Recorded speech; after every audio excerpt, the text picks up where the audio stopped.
Bom, boa noite a todos. Nós vamos Boa noite. começar nossa reunião hoje com o estudo A Importância da Infância, com a nossa companheira Heloísa Helena. Ela vai destacar a utilidade do espírito de passar pela fase da infância. O Danilo vai ler a nossa página inicial para fazermos depois a prece. O lar é o templo da família. Os filhos são empréstimos divinos para a construção do futuro de todos. Todo o tempo possível deve ser aplicado na convivência familiar através dos diálogos, dos exemplos, tornando-se o método mais eficaz de educação.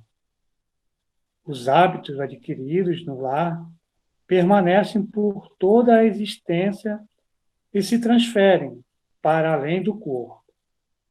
Educar é viver com dignidade, deixando que se impregnem dos conteúdos, com vigor, aqueles que participam da convivência doméstica. Tudo quanto invistas no lar retornará conforme a aplicação feita. Faz do teu lar a oficina onde a felicidade habita. Nada. Queridos companheiros, vamos fazer a nossa prece hoje para começarmos a nossa reunião. Querido Mestre Jesus, companheiro de todas as horas, agradecemos pela oportunidade de estarmos reunidos, mesmo sem estarmos presentes na nossa casa espírita, mas estamos reunidos em pensamento. Agradecemos, Senhor, pela oportunidade de estudo. Pedimos que envolva a todos os companheiros que estão assistindo à reunião, a todos os que necessitam de auxílio, que estão em nossos pensamentos, e pedimos também, Senhor, pela companheira Heloísa Helena, que vai trazer o estudo de hoje. Que ela seja envolvida para que traga um estudo que possamos assimilar. Obrigada, Jesus, por tudo. Assim seja. Pode começar então, Elô. Tá, obrigada, então, Elô. Boa noite a todos. Então, vamos iniciar o estudo da noite de hoje, né? Como a Lolo falou, a importância da infância, tá? Então, a gente vai ver, a gente vai estudar sobre isso. Qual é a utilidade, né, da infância? Por que essa coisa de passar por uma fase que a gente chama de infância e que tem algumas características, não é? Que todos nós conhecemos de observar, mas nós vamos conversar um pouquinho sobre isso, o porquê de ser assim, não é mesmo? Então, vamos lá. Eu coloquei aqui, né, uma passagem do Evangelho, que é bem-aventurados os que têm puro coração, é uma imagem representativa de Jesus com as crianças, né? Cercado de crianças. Então, vamos ver um pouquinho sobre essa mensagem que é uma bem-aventurança, né? Daqueles que têm puro coração, que seria um pouco isso, né? Então, vamos lá. Apresentaram-lhe, então, algumas crianças, a fim de que ele as tocasse. E como seus discípulos afastassem com palavras ásperas os que lhes apresentavam, Jesus, vendo isso, zangou-se e lhes disse: Deixai que venham a minhas criancinhas, e não as impeçais, porquanto o reino dos céus é para os que se lhes assemelham. Digo-vos em verdade que aquele que não receber o reino de Deus como uma criança, nele não entrará. E depois de as abraçar, abençoou-as, impondo-lhes as mãos. Essa foi tirada de Marcos, capítulo 10, versículos 13 a 16. Né? Então, vamos por parte, né? As crianças se aproximaram e os apóstolos, né, que estavam próximos, as afastaram com palavras, né, ásperas, e aqueles que estavam levando as crianças até eles, né? Então Jesus zangou-se, interferiu e disse: não façam isso, né? Deixai que venham a mim essas crianças. E aí falou uma coisa importante, que o reino dos céus é para os que se lhes assemelham, né?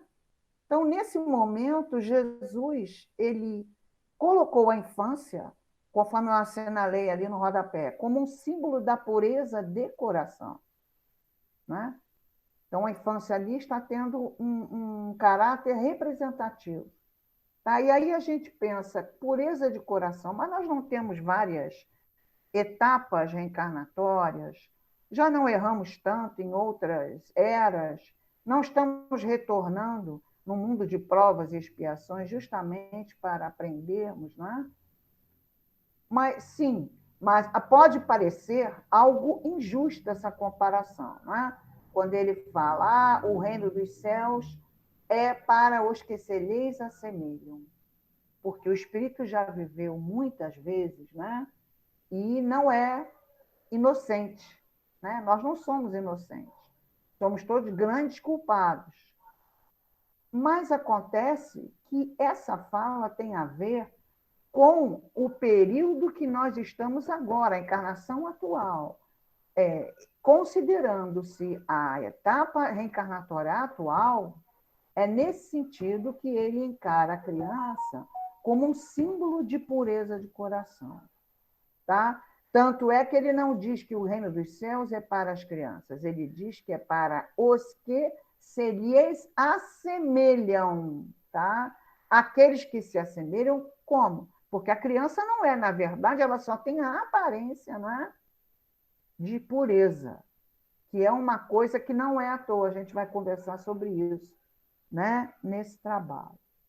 Então, gente, pode parecer injusto se a gente enfocar todas as nossas etapas de reencarnação, porque não somos santos. Mas no momento em que estamos na fase infantil, numa determinada etapa, nós estamos ali numa posição diferenciada, não é? E que parece realmente que somos inocentes. E, de uma certa forma, estamos, porque, considerando-se essa etapa, ainda não houve nem tempo, não é? Para errarmos, né? Assim, com significado, né? Porque a criança erra muito, mas é uma coisa diferente. Então, vamos prosseguir, tá? Então, na pergunta 379 do Livro dos Espíritos, Kardec pergunta: é tão desenvolvido quanto de um adulto o espírito que anima o corpo de uma criança? E aí, gente? Será que é tão desenvolvido? Nós já tivemos tantas vidas, vamos falar assim, né? Tantas etapas de reencarnação. E será que é tão desenvolvido assim o corpo de um adulto, o espírito que anima o corpo de uma criança? O que vocês acham? Sim ou não? Alguém quer falar? Ninguém quer falar? Está todo mundo caladinho? Então vamos ver qual foi a resposta que os espíritos deram. Pode até ser mais, se mais progrediu. Apenas a imperfeição dos órgãos infantis o impede de se manifestar, obra de conformidade com o instrumento de que dispõe. Ora, vejam. Então, se o espírito, né, pode ter um progresso considerável, né, pode até ser mais evoluído do que um adulto. Não é porque ele é uma criança e, espiritualmente falando, ele não possa ter um patamar evoluído. Ele pode ter, né? O que acontece, né? Que na infância a imperfeição dos órgãos infantis o impede de se manifestar.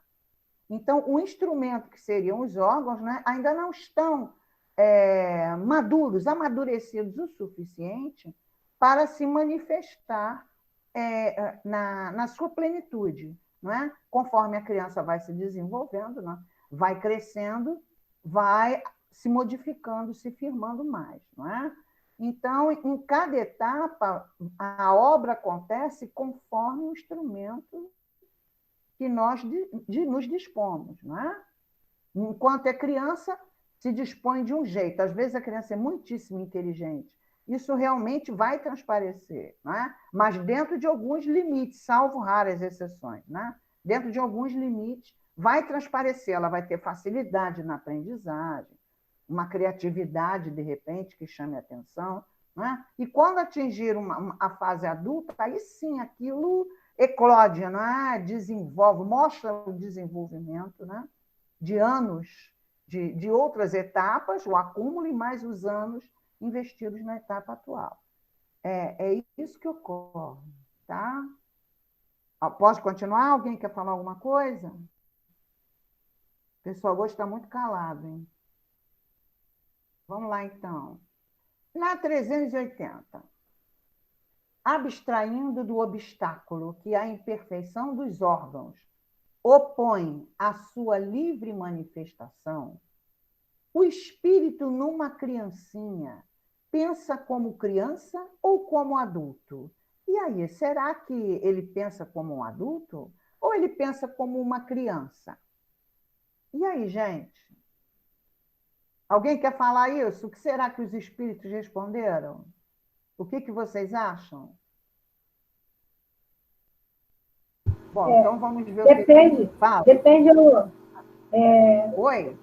Depende, né? Vamos supor, doutor, abstraindo do obstáculo que a imperfeição dos órgãos põe a sua manifestação, o espírito numa criancinha pensa como uma criança ou como um adulto? Bom, enquanto ele está encarnado e acordado, vamos dizer assim, né? Ele vai pensar como uma criança, mas ele emancipado, ao dormir, aí ele vai pensar como espírito, né?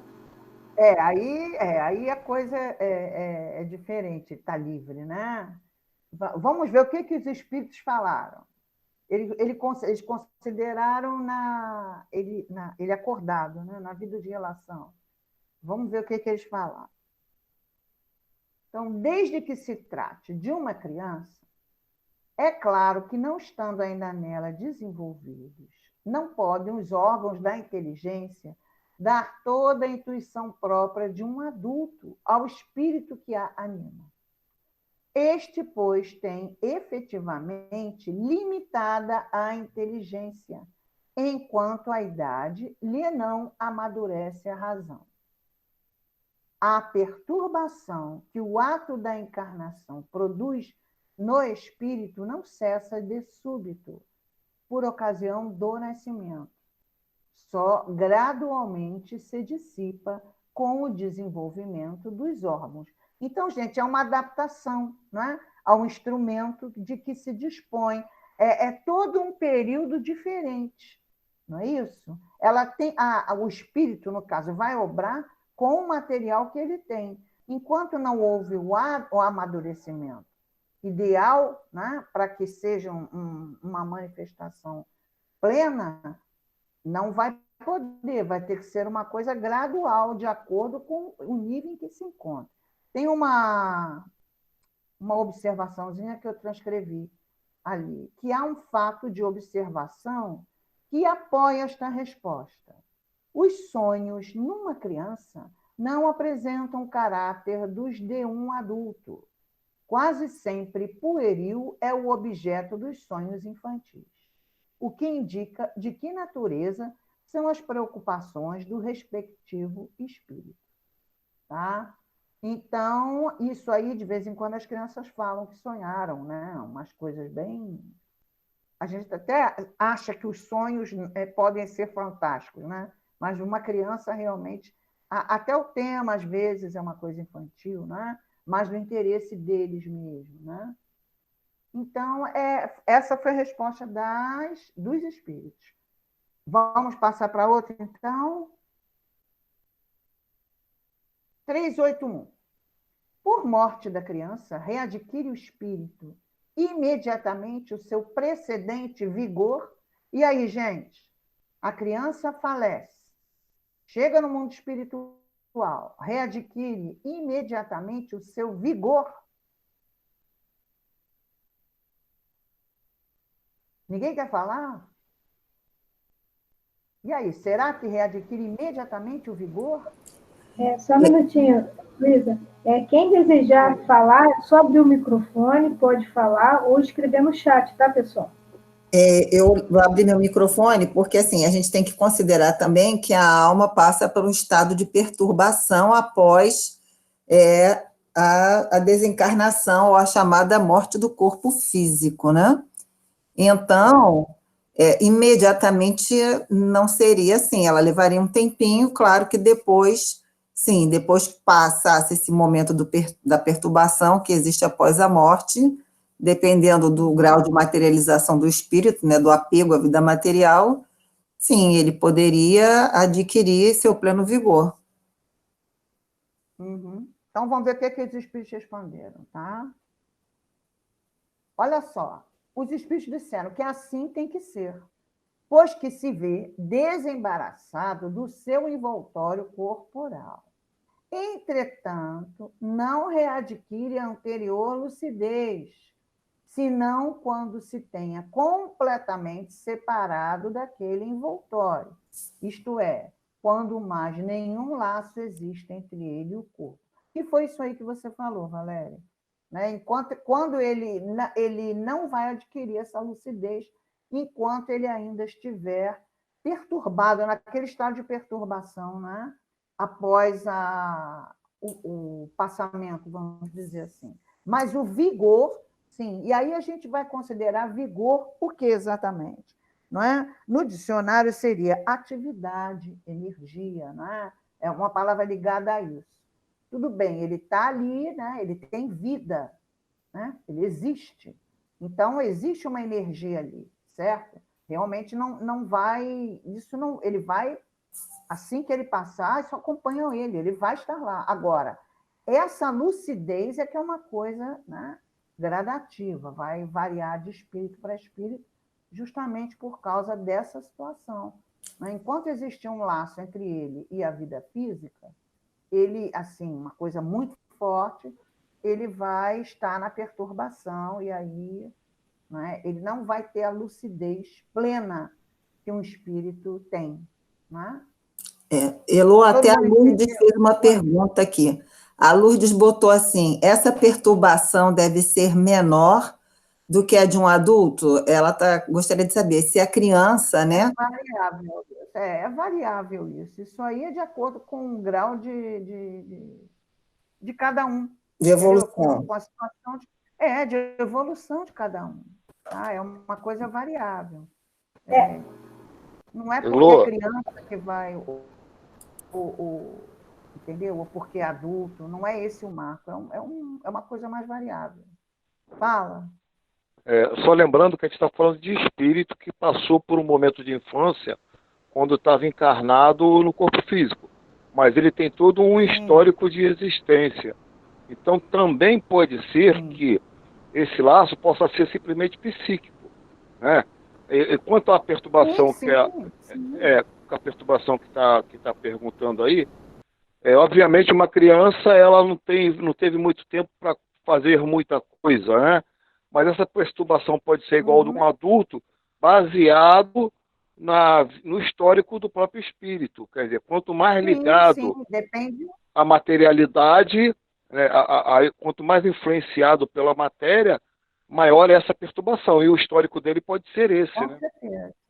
Com certeza. E se ele for um espírito mais avançado, vamos dizer assim, que tenha falecido na infância, mesmo assim, ele já vai se adiantar um pouco mais nessa questão. Né?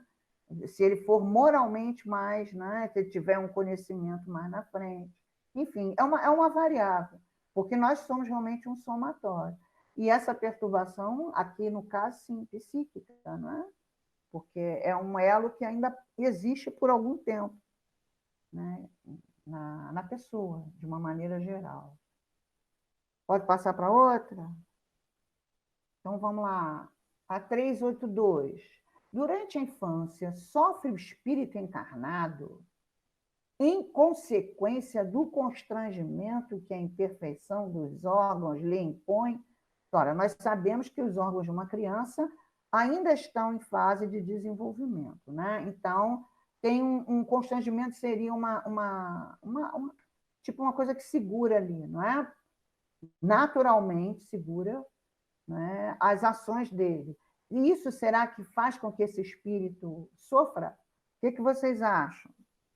Será que o espírito sofre por conta dessa, vamos dizer assim, essa... Não é nem um bloqueio, não é o termo certo, mas um controle, vamos dizer assim, que o corpo físico exerça? O que vocês acham?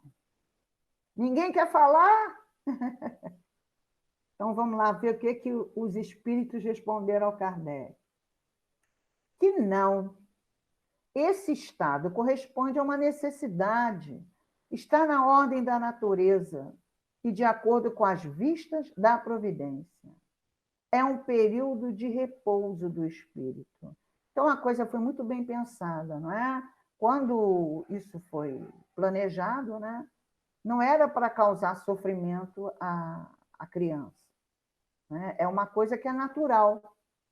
Vai, naturalmente, essa ordem vai se modificando, conforme vai se desenvolvendo, conforme a pessoa vai crescendo e vivendo, né? Enquanto isso, é um período de repouso do espírito, né? Por quê? Porque nós temos muitos erros, né? Já cometemos muitas coisas. Então, enquanto estamos na infância, estamos, na verdade, assimilando coisas, modificando alguns defeitos, né, que os pais possam perceber, que nós vamos manifestar, os pais vão perceber e vão tentar nos ensinar. Então, é um período, é isso que diz, um repouso do espírito, né? Ele não está em sofrimento por essa situação.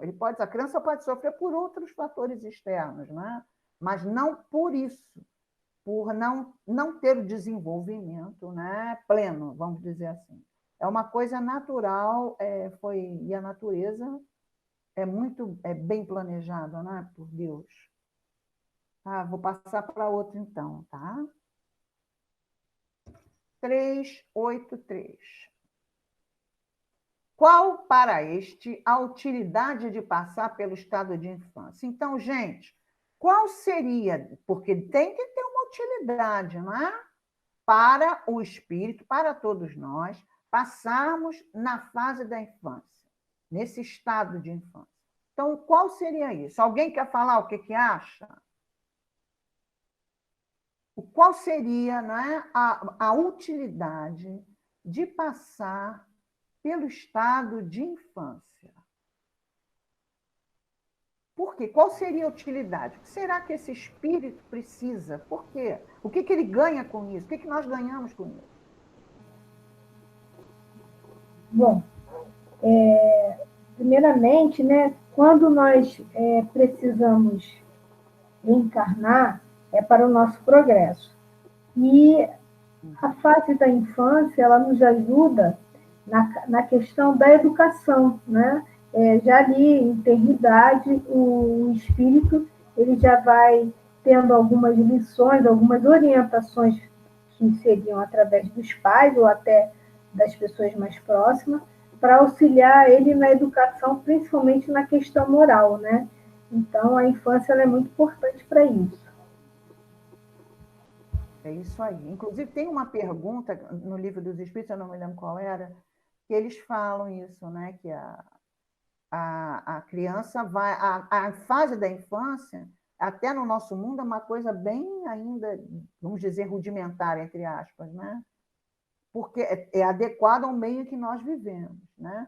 Mas é verdade, os pais têm uma importância, os pais ou aqueles que estão com a responsabilidade, né, de encaminhar a criança, eles têm essa coisa realmente muito forte e podem alterar. Se eles mandam que os pais observem os erros de uma criança, porque os erros que nós carregamos, muitas vezes nós colocamos essas características, né, nos atos, nas ações, na vida de relação durante a nossa infância. E aí é mais fácil de cortar o mal pela raiz. Vamos ver o que eles falaram, então. Peraí. Elô, antes de tu responder, eu queria fazer até um comentário. A importância, né? Por quê? Sumiu aqui. Sumiu aí. Clica embaixo no rodapé. Voltou. É só clicar aí que vai. Voltou. É importante, assim, observar os caracteres da criança, né? Às vezes os pais não observam os filhos, não observam seus pendores morais, né?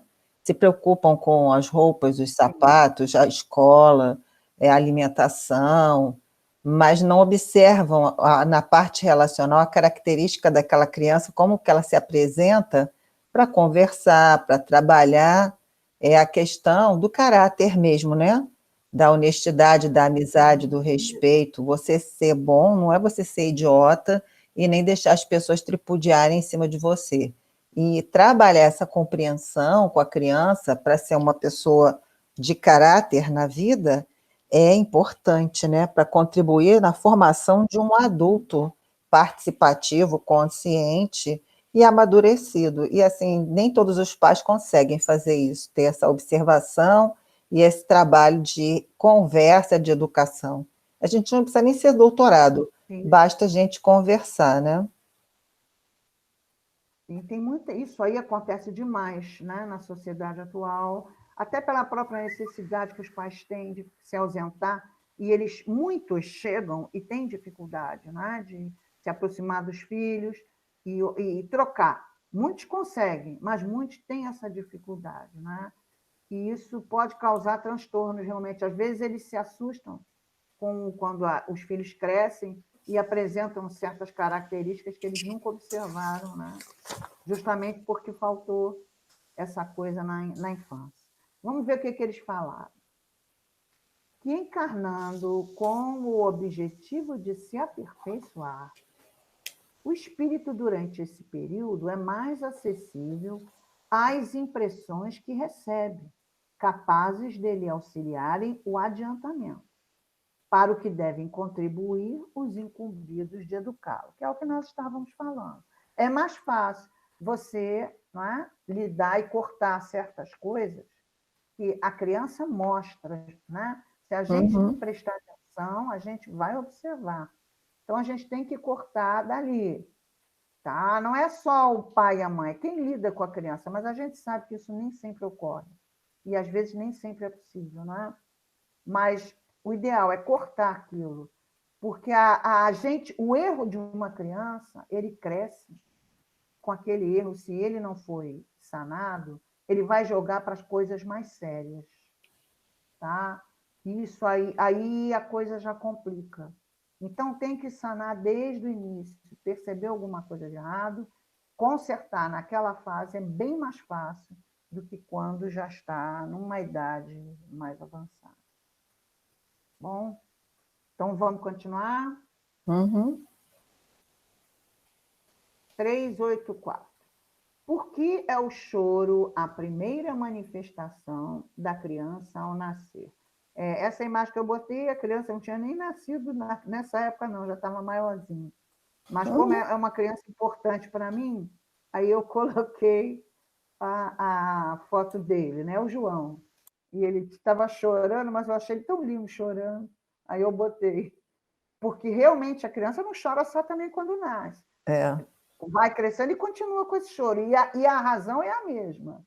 Tá? Por que o choro é a primeira manifestação da criança quando ela nasce? Né? A gente nasce e começa a chorar. A gente até continua depois. Né? Mas por que é a primeira? Por que acontece isso? Quem sabe? Quem arrisca? Chorar é chamar a atenção, né? A criança chamar chora. atenção. E aí, eles querem chamar atenção de quê? Do quê? Vamos lá, gente, fala aí. Olha só, eu acho que quando a criança chora ao nascer, fisicamente ele está entrando num ambiente que ele não conhece. Entendeu? Fisicamente. Agora, espiritualmente, eu não sei. Isso aí. E aí, como ele não conhece, ele fica assustado. Aí, por que será que ele chora? Né? Vamos ver o que aqueles espíritos falaram? Então, vamos lá. Para estimular o interesse da genitora e provocar os cuidados de que necessite. É claro que a criança não tem consciência disso, né? Mas ocorre isso. Não é evidente que, se suas manifestações fossem todas de alegria, quando ainda não sabe falar, pouco se inquietariam os que o cercam com os cuidados que lhes são indispensáveis? Admirai, pois, em tudo a sabedoria da providência. E é verdade. A criança que é muito quietinha, quase não chora, entendeu? E às vezes a mãe diz, não dá trabalho. Mas, tadinho, às vezes ele está incomodado com alguma coisa, entendeu? Mas ele é muito quietinho e a mãe nem sabe. Às vezes ele está com a fralda suja, entendeu? E a mãe não se tocou, aí vai ver, já estava há algum tempo, enfim. Quase todos choram quando tem alguma coisa que está incomodando. Por quê? Exatamente isso. É para estimular o interesse, né? Dos adultos, da genitora, principalmente, né? E provocar os cuidados de que necessite, porque aí a gente corre. A criança que não tem muito isso, a gente não corre. É que depois eles, conforme eles vão crescendo, eles vão aprendendo a manha, né? Aí eles já começam a entender que quando eles querem alguma coisa, eles choram que eles conseguem. Também tem esse lado, né? Mas isso aí se modifica depois com o tempo, né? Então, não é à toa. Tem a sabedoria da providência nessa história, né? Porque toca muito ver uma criança chorando. Ainda mais bebezinho que não fala, realmente a mãe, principalmente, entra em parafuso quando começa a estar o choro do filho e ela não está habituada assim. O primeiro filho, ela fica realmente muito preocupada, né? Mas é assim mesmo, e é uma coisa pensada. Por onde? Providência divina. Justamente para que essa criança seja cuidada, né? Tenha atenção, porque nós precisamos dessa atenção, não é mesmo? Alguém olhou por nós, alguém cuidou de nós para que nós estivéssemos aqui agora, não é mesmo? Nenhum de nós... Luísa, Oi? não tem nada a ver com o receio de que o que vai vir nessa encarnação, que nem a gente, quando estamos prestes a desencarnar, é receoso no desencarne. Esse choro não tem nada a ver também com o receio da encarnação? Não, porque ele já entrou, ele veio entrando em esquecimento, sabe? É o normal, Entendi.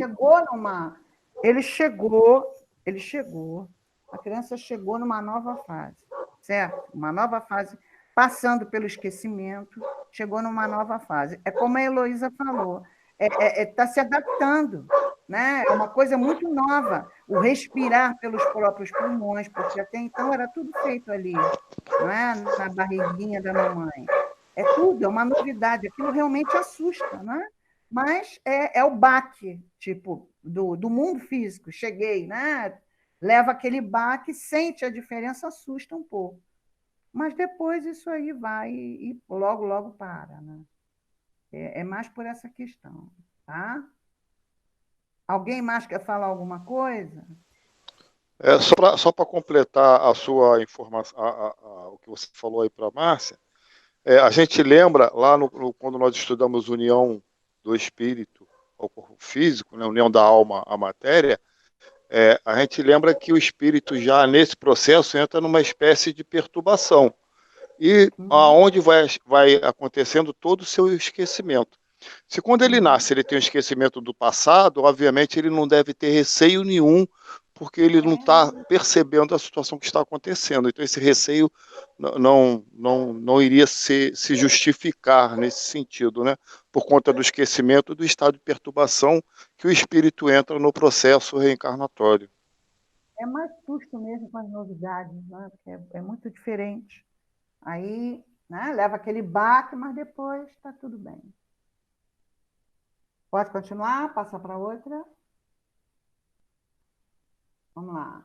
Na 385, quem é o que motiva a mudança que se opera no caráter do indivíduo em certa idade, especialmente ao sair da adolescência. Então, por que será, não é, que especialmente quando ele sai da adolescência, que ele já vai entrar na fase adulta, né, o adulto jovem, né, o que motiva a mudança de caráter do indivíduo? Que a pessoa parece que muda, né? E muda realmente. Alguma coisa faz com que a pessoa mude, né? Quando era criança era de um jeito, adolescente de outro, e ali na fase adulta, né, tá ficando de uma outra maneira. Alguém quer falar? O que será que os espíritos responderam? Bom, vou então seguir. Essa resposta ela é muito grande, e ela tem na Revista Espírita também. Então, eu dei uma enxugada, tá? Eu coloquei algumas coisas que eu julguei o principal. A numeração é minha. Então, é que o espírito retoma a natureza que lhe é própria e se mostra qual era. Sim, ele já está, então, atingindo uma fase mais consciente, bem mais consciente, né?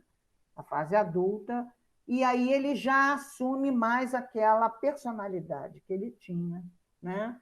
Com os defeitos que não foram sanados durante a infância e a adolescência, mas muitas vezes as coisas foram sanadas também, tá? Mas, com certeza, a postura dele se modifica, porque ele retoma aquela aparência, né, que é a dele, é o eu dele mesmo, lá no interior, que aparece nessa fase.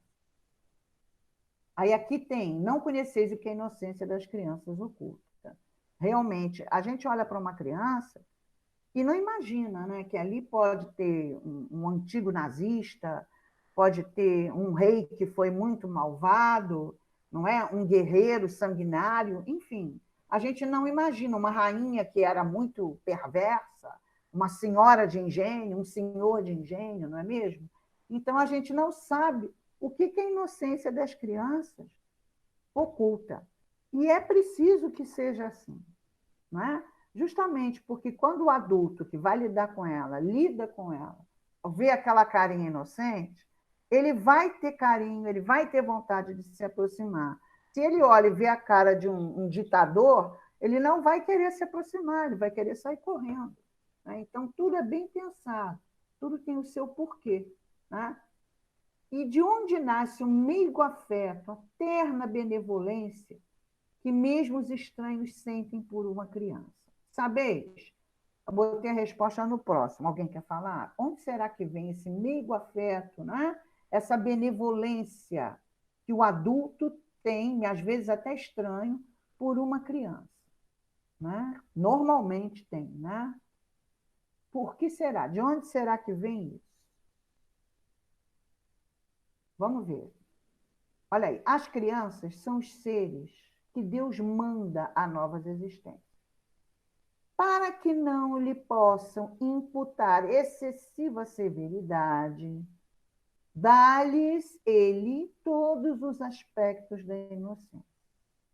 Ainda quando se trata de uma criança de maus pendores, cobrem-lhe as más ações com a capa da inconsciência. Essa inocência não constitui superioridade real com relação ao que eram antes, não. É a imagem do que deveriam ser, e se não o são, o consequente castigo exclusivamente sobre elas recai. Era o que nós estávamos falando na outra, né? Para que os adultos não a tratem com muita severidade. Então, elas sempre têm aquele aspecto da inocência. Mas nós não sabemos quem é o espírito que ali se encontra. Né? Mesmo os pendores, as más ações têm essa capa da inconsciência. Oi? A Márcia Bergamini está perguntando o seguinte: este período da infância corresponde até que idade? Até chegar mais ou menos na pré-adolescência. É uma fase um pouquinho variada, né? Essa infância é infância. Infância é infância, é criança. Claro que quanto mais a criança vai crescendo, ela vai amadurecendo. Mas é sempre uma criança. 10 anos é uma criança ainda. ainda tem que se modificar, que se amadurecer, né? Até mais ou menos chegar a uma fase de adolescente. Aí tem uma variação, gente, 12 anos, 13, aí cada um também, né? Tem uns Mas que são mais amadurecidos, deixa eu perguntar. enfim. Mas a fase da adolescência entra também?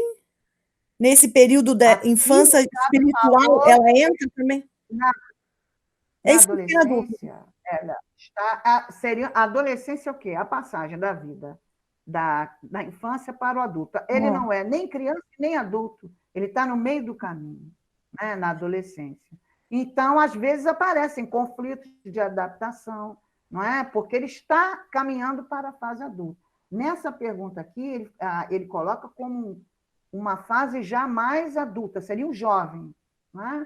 Que já aparece com uma postura completamente diferente, realmente. Né? Que já era uma coisa mais dele. Deixa eu só... que ele carrega. Porque, assim, infância corresponde até 12 anos, incompleto. Mas aí a adolescência fica nesse... a partir disso, tem a pré-adolescência, tem a adolescência. Eu só queria entender, porque às vezes a lei daqui dos homens, as regras da idade, não é a mesma que a Kardec traz. Então, às vezes, a infância para ele, por isso que eu fiquei na dúvida, que para ele, eu não entendi, se a infância para ele corresponde até ele chegar na fase um adulto jovem. Considera a infância para ele. Não, ele falou infância, né? Tem o adulto jovem. O que a gente entende pelo adulto jovem? É aquele que não é o adolescente. O adolescente ele ainda está também se desenvolvendo. Ele não é um adulto, ele não chegou à sua plenitude. Ele ainda vai crescer mais, não é? Tanto é que dizem que a gente cresce até uns 20 e poucos anos, 21, sei lá. Enfim, ainda vai haver uma modificação no seu corpo, né? Enfim, quando é diferente, é o adulto mesmo, que ele vai se modificando até que ele chega à fase adulta. Tá? A adolescência é um processo também.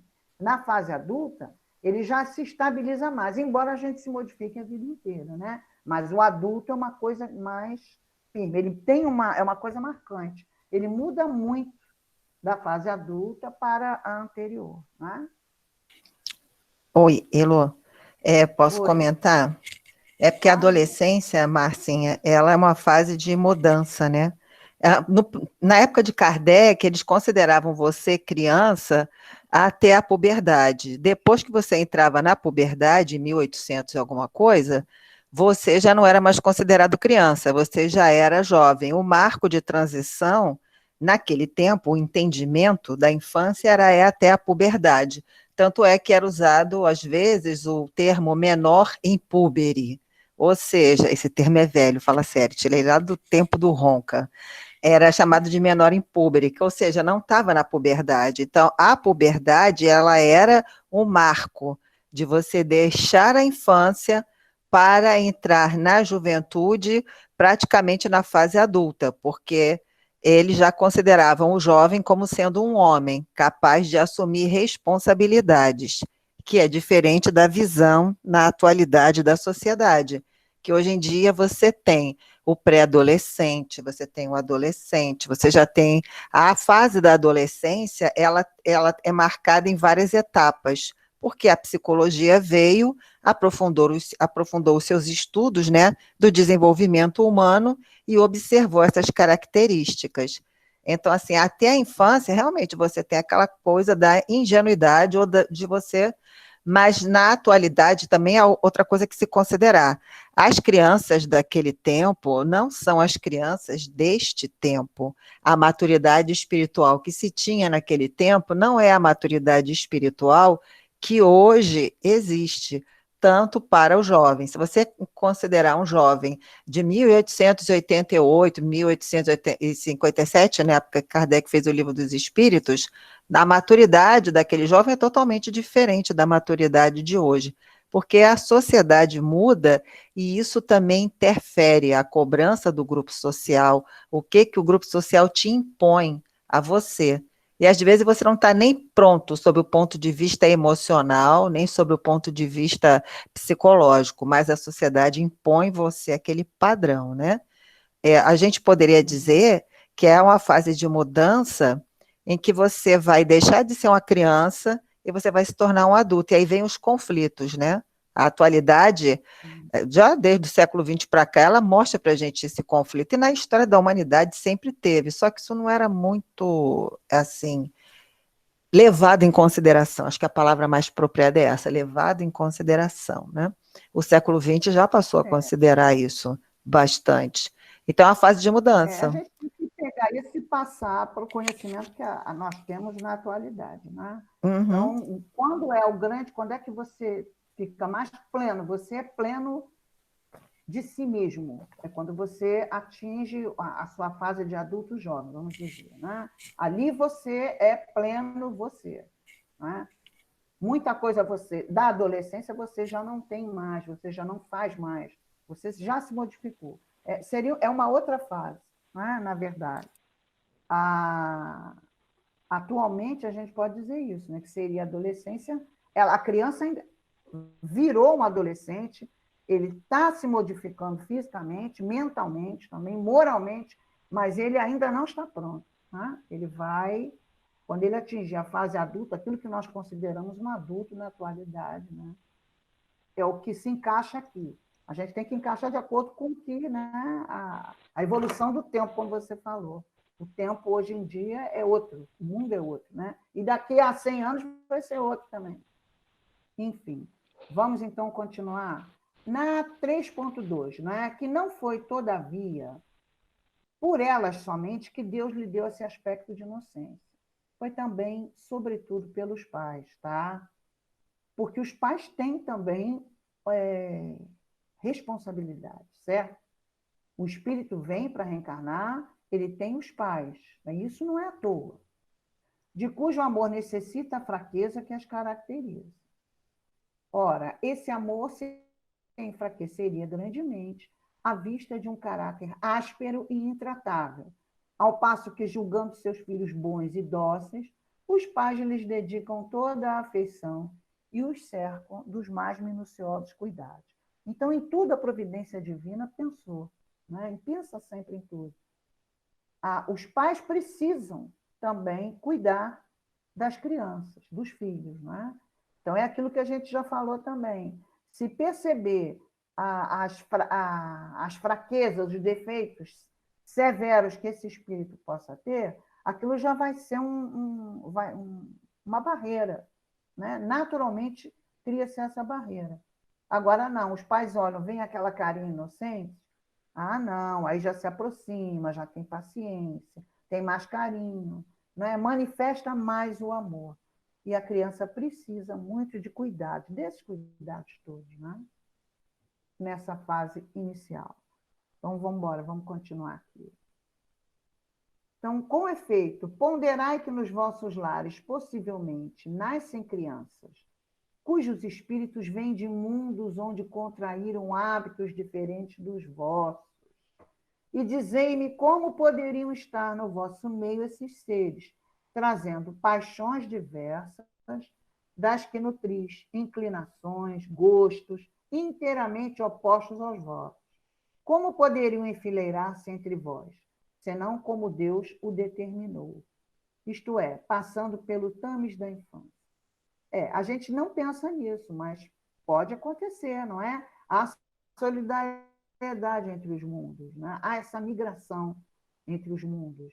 Então, os espíritos podem estar vindo de um outro mundo, onde tudo era completamente diferente. Então, tem que existir uma fase de adaptação, vamos dizer assim. Como poderia ser isso? Não é?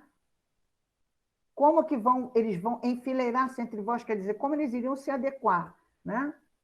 Só assim, dessa forma, passando pela fase da infância, né? Que ali é a chance de uma aprendizagem, né? de assimilar a coisa de uma outra forma, naturalmente. Tá, gente? Então, vamos seguir. E vós mesmos, ao morrerdes, vos achareis num estado que é uma espécie de infância, entre novos irmãos. Ao volverdes a existência extraterrena, ignorareis os hábitos, os costumes, as relações que se observam nesse mundo, para vós novo, manejareis com dificuldade uma linguagem que não estáis acostumado a falar, que é a linguagem mais vivaz do que o é agora o vosso pensamento. Olha isso. Então, quando nós fizermos o nosso retorno à pátria espiritual, né, nós também, de uma certa forma, ele faz essa comparação. É como se fosse uma espécie de infância, o nosso período de adaptação, de readaptação no mundo espiritual. Não é? Inclusive com a linguagem lá, porque a linguagem é a linguagem do pensamento e muito mais forte do que agora, porque agora nós temos os órgãos físicos, né? Que nós manifestamos através disso. Então, até essa comparação eu achei muitíssimo interessante. Tá? Quando nós chegarmos no mundo espiritual, também tudo será novo, nós vamos ter que ter uma adaptação. Certo, gente? Então, vamos lá aqui. A infância ainda tem outra utilidade.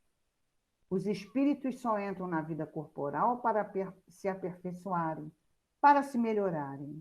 A delicadeza da idade infantil os torna brandos, acessíveis aos conselhos da experiência e dos que devam fazê-los progredir.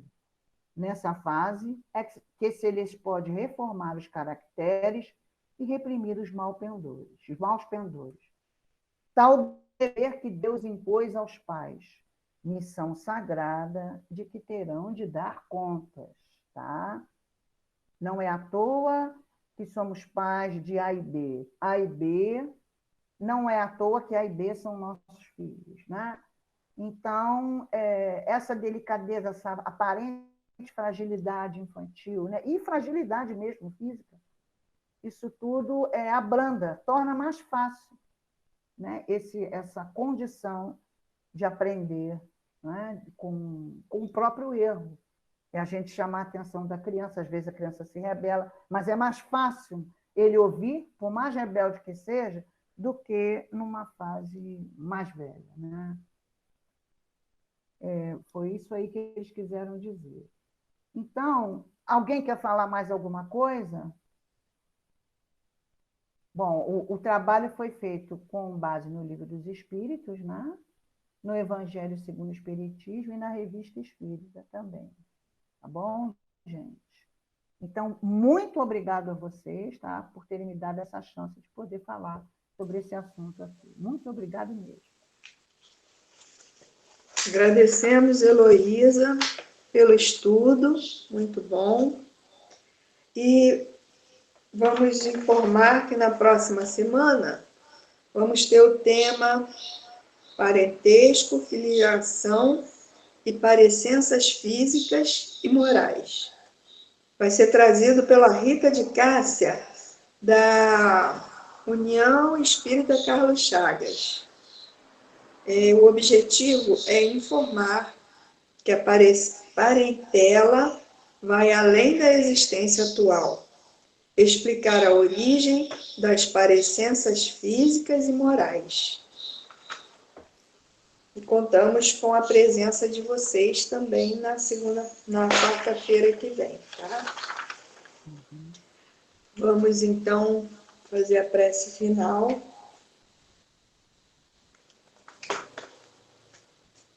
Querido Mestre Jesus, te agradecemos pela oportunidade de estudo. Agradecemos pelo privilégio de, mesmo estando em casa, estamos estudando, aprendendo a doutrina espírita.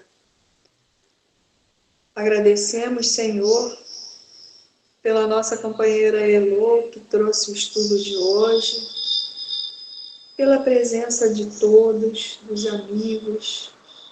Pedimos a Deus, nosso Pai, que auxilie a cada um, que envolva a cada um, e envolva também a todos os irmãos que necessitam de ajuda neste momento que estamos passando e que muitos precisam de ajuda. Muitos precisam de acolhimento, precisam de uma palavra amiga, que todos possam ser envolvidos.